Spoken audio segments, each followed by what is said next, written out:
Progres pembangunan revitalisasi Pasar Banyuasri kini baru mencapai 20,3%. Dengan waktu pengerjaan yang hanya 400 hari, pihak rekanan diharapkan menjaga kualitas bangunan.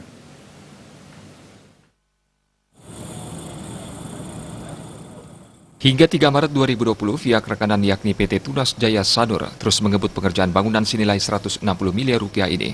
Sejauh ini pengerjaan proyek Pasar Banyuasri sudah memasuki tahap pemasangan tiang panjang di sejumlah titik. Lebih dari 100 pekerja dilibatkan untuk mempermudah pengerjaan bangunan ini. Sejauh ini pihak rekanan belum menemukan kendala dalam mengerjakan proyek tersebut. Bila saja ke depan hujan turun, kemungkinan 2 shift diberlakukan. Sementara itu pada saat Hari Raya Idul Fitri pada beberapa bulan lagi, rekanan akan menggunakan tenaga lokal. PLT Dinas PUPR Buleleng Adipta Eka Putra menjelaskan, revitalisasi pasar rakyat Banyuasri pada tahun 2020 ini masih memerlukan dana sekitar 130 miliar rupiah. Terkait dengan rencana rasionalisasi, pihaknya juga akan segera melakukan koordinasi dengan tim anggaran pemerintah daerah terkait dengan proyek tersebut.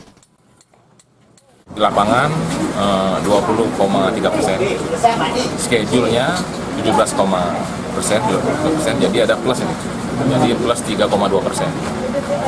Jadi kami apresiasi teman-teman di DJS sudah bekerja maksimal, bahkan punya tabungan untuk antisipasi pada saat nanti Idul Fitri. Jadi baja sudah siap, juga kerjaan sudah siap. Jadi teman-teman di MK sudah punya strategi. Pada hari yang bersamaan, Komisi 2 Dewan Buleleng melakukan sidak kebangunan ini. Komisi 2 memang ingin mengetahui progres pembangunan untuk mengetahui total kebutuhan anggaran yang diperlukan hingga tuntas terkait rencana Pemkab Buleleng merasionalisasi anggaran. Saat ini tidak ada persoalan, dan juga kami mengapresiasi seluruh tim yang terlibat dalam pembangunan Pasar Banyuasri ini yang luar biasa, dan memang harus itu yang dilakukan karena ini adalah salah satu ikon Buleleng nantinya, dan ini adalah salah satu proyek prestisius di Kabupaten Buleleng.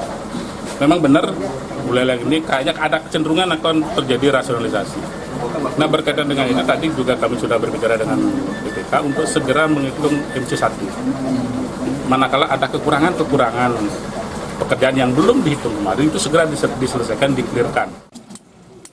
Dewan Buleleng optimistis tidak ada persoalan yang terjadi. Hanya saja rencana rasionalisasi anggaran Kabupaten Buleleng hingga 70 miliar rupiah berpotensi berdampak pada proyek tersebut.